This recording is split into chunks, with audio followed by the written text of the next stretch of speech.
Hello everyone, welcome to my YouTube channel. तो इस video में मैं बताऊंगा कि एबीवाईबी का जो बाकी स्लॉट्स के जो एग्जाम्स हुए थे तो उसमें कैसे क्वेश्चंस पूछे गए थे, प्लस कि किस सेक्शन में बोल के देना था आंसर और किस सेक्शन में सुन के और कौन सा सेक्शन में लिखना था।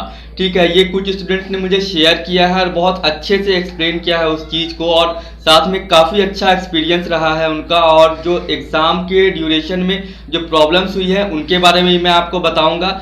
तो वन बाय वन करके स्टेप बाय स्टेप मैं आपको सारी चीजें बताऊंगा, तो वीडियो को लास्ट तक देखना। और अगर मेरे चैनल पे पहली बार आए हो तो चैनल को सब्सक्राइब कर लो, साथ में बेल आइकन को प्रेस कर देना ताकि जब मेरी न्यू वीडियोस आए तो आपको नोटिफिकेशन के थ्रू पता चल जाए। तो फ्रेंड्स, आप सबसे पहले ये स्क्रीनशॉट देखो, इनका जो इंटरव्यू हुआ, हालांकि इन्होंने गलती से एग्जाम लिख दिया है। इनका स्लॉट था 3 से 5 के बीच का, इवनिंग टाइम 3 to 5 का इनका था। ठीक है, उसके बाद आप देखो सबसे पहला क्वेश्चन जो है इनका, व्हाट इज क्रेडिट चेक। तो क्रेडिट चेक एक्चुअली नहीं होता, CHECK होता है, क्योंकि मैंने थोड़ा सर्च करके इस पे देखा था। तो क्रेडिट चेक एक्चुअली उसे बोलते हैं, जैसे मान लो कि आप कोई लोन के लिए अप्लाई करते हो, तो जिस कंपनी में आप लोन के लिए अप्लाई करते हो तो वो आपका क्रेडिट चेक करती है कि आपका फाइनेंशियल बिहेवियर कैसा है। So that is credit check. उसके बाद है difference between cheque and demand draft. तो इसके बारे में ऑलरेडी आप लोगों को बताया था अपने वीडियो में कि ये क्वेश्चन रह सकता है, और इसके जो मैंने आंसर्स है वो मैंने अपने फेसबुक पेज पर भी अपलोड कर दिए हैं। तो जिन्होंने अभी तक मेरा फेसबुक और इंस्टाग्राम फॉलो नहीं किया है वो फॉलो कर लो। उसके बाद देखो इनके जो क्वेश्चन था, इनको how bank will earn profit, ठीक है, और एक क्वेश्चन था फेयरवेल स्पीच इन स्कूल। उसके बाद when do you work under pressure, how well do you manage. उसके बाद एक और है, you are having an presentation tomorrow in another city but you are late, how well do you manage. तो ये कुछ पर्सनल टाइप के इस टाइप के क्वेश्चन हैं कि वो आपके थॉट्स को देखना चाहते हैं, आपके सोच को देखना चाहते हैं कि आप उनका किस तरह से आंसर करते हो। So you need to be careful while giving the answer. ठीक है, so how you will spend your weekend after hectic work, मतलब आप अपना वीकेंड किस तरह से स्पेंड करते हो। एक हेक्टिक वर्क होता है ना, मान लो एक हेक्टिक वीक है, उसके बाद आप अपना वीकेंड कैसे आप स्पेंड करते हो, तो वो है nowadays using technology in good और bad way, your point of view on it. तो आप देख सकते हो कि किस तरह के पर्सनल थॉट्स के मतलब रिगार्डिंग जो क्वेश्चन है आपके पर्सनल थॉट्स को चेक किया जा रहा है, और आपकी जो एक सोच है, आप क्या सोचते हो, किस तरह से सोचते हो, तो उस टाइप्स के ये क्वेश्चंस हैं। उसके बाद essay writing topic, nowadays everybody are going to abroad, reason for that and your point of view on it, if you had an opportunity you will stay in your hometown or abroad। 25 minutes का time दिया गया था। I think 25 minutes enough time है। आपको जिस भी topic पे ऐसे आता है आप ट्राई करो कि पॉइंट वाइज लिखने का, उसमें क्या होगा कि आपको उससे इजी भी लगेगा और आप अपनी बातें जो है एक इफेक्टिव वे में रख सकते हो। ठीक है, अगर आपने एटलीस्ट 15 से 20 भी पॉइंट अगर लिख दिए तो वो मोर देन इनफ है। बट हाँ, वो पॉइंट थोड़ा मतलब अच्छे होने चाहिए, और रिपीटेड पॉइंट मत लिखना। एक पॉइंट जो आपने लिख दिया वैसा नहीं कि 10 लाइन के बाद फिर वही पॉइंट आप मेंशन कर रहे हो, तो इस चीज का थोड़ा सा आप लोग ख्याल रखना।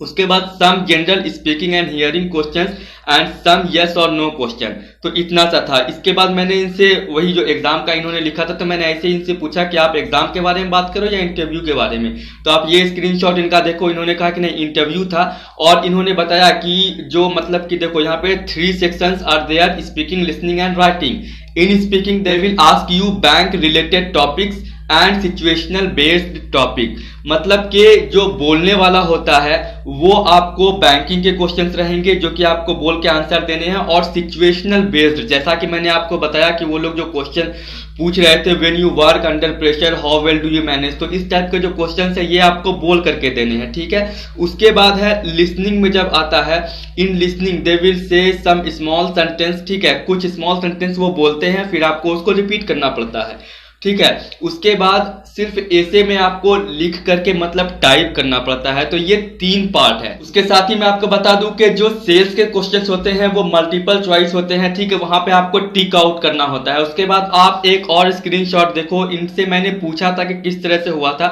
ठीक है, तो देखो यहाँ पर एक लाइन है, वहां पे आप लोग कंफ्यूज मत करना कि वो लोग पूछ रहे थे मीन्स कि वहां स्क्रीन पे था, ऐसा कोई बात मतलब ऐसी कोई बात नहीं है कि सर या मैम पूछ रहे थे। तो यहाँ पे आप लोग कंफ्यूज मत होना, मैं पहले ही बता दे रहा हूँ। तो देखो जो क्वेश्चंस आते हैं 10 क्वेश्चन जो है स्क्रीन पे, मतलब कि 10 क्वेश्चन आपको स्क्रीन पे सेंटेंस आ रहा था, वो रीड करके बोलना था, ठीक है। 10 क्वेश्चन रीड करके बोलना था और 10 सुन करके रिपीट करना था। मतलब कि 10 क्वेश्चन जो है वो आपको सुनाई देंगे जब आप ईयरफोन्स लगा करके रहोगे, या फिर विदाउट ईयरफोन के भी तो वो बोलता है, ठीक है। उसे आपको सुनना है, फिर आपकी टाइमिंग स्टार्ट होती है बोलने की, फिर आपको बोलना है।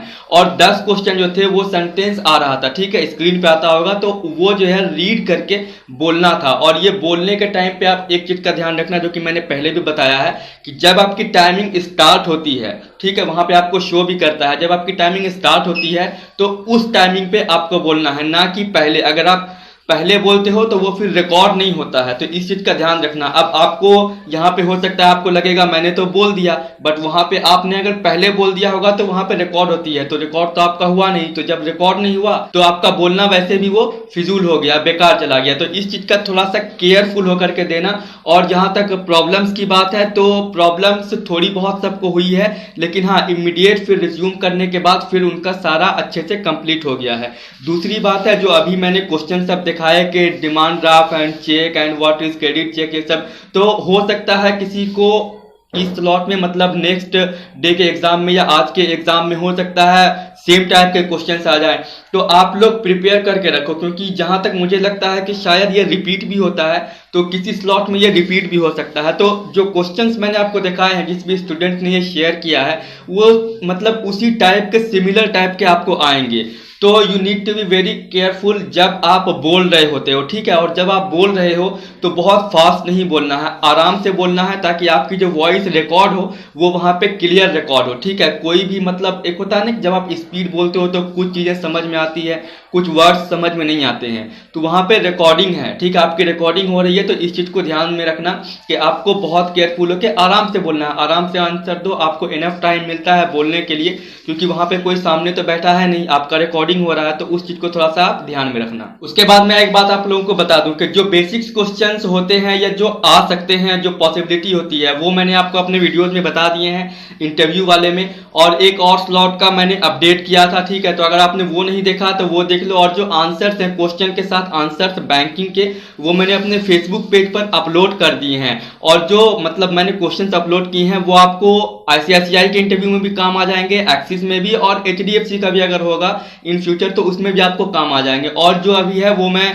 रेगुलर अपडेट करता रहूंगा वहां पे, तो मेरे फेसबुक पेज पर आप रेगुलर अपडेट रहना, ठीक है, वहां पे मैं अपडेट करता रहता हूं।